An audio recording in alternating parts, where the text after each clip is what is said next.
हमारी तरफ से आप सभी को प्रणाम। प्रणाम। मेरा नाम बीना। मेरा नाम सीमा। आज हम आप लोगों को सोहर सुनाने जा रहे हैं। आशा है पसंद आएगा। चैनल को सब्सक्राइब करिए, लाइक करिए, शेयर करिए। धन्यवाद। कमेंट करके बताइए कि कैसा लगा मेरा सोहर आप लोग को। धन्यवाद।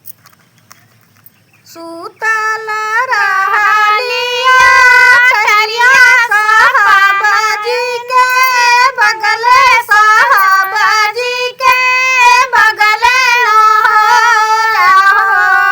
कुसी पुकुसी करवाट फेरैनी दरिया ना आवैनी दरिया ना आवई हो बरनी कुसी पुकुसी करवाट फेरैनी दरिया ना आवैनी दरिया ना आवई हो। या तोरे सारावा धामा काला करी हैया, साला करी हैया, साला हो धना कुसी पुकुसी करवाट फेरनी दरिया ना आवैनी दरिया ना आवई हो।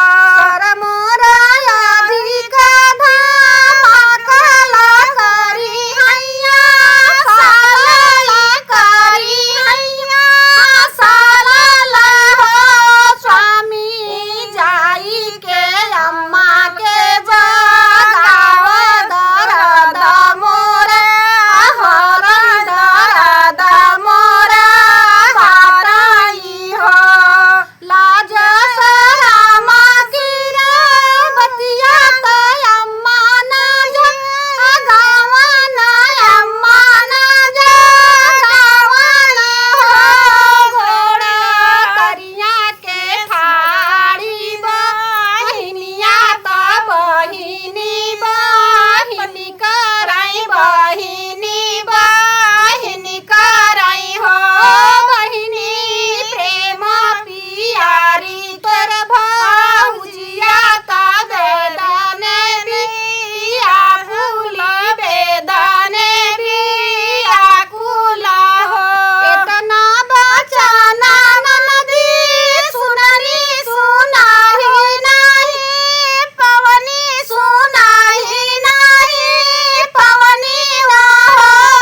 अम्मा बाबा का बड़की बहुआ ता बेदना बिया कुल, बेदना बिया कुल हो।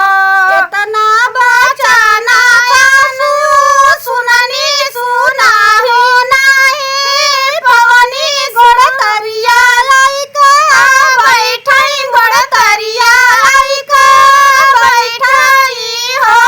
बहू छनये का बेदाना में वार होरिला भुइया लोढ़ई हो, भूला भुइया लोढ़ई हो।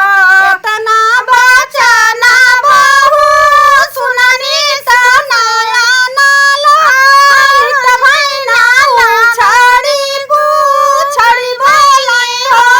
सासू हरी अपनी अम्मा जाऊं रहती दर्द हरी, हरती दर्द माटी लेती दई हो।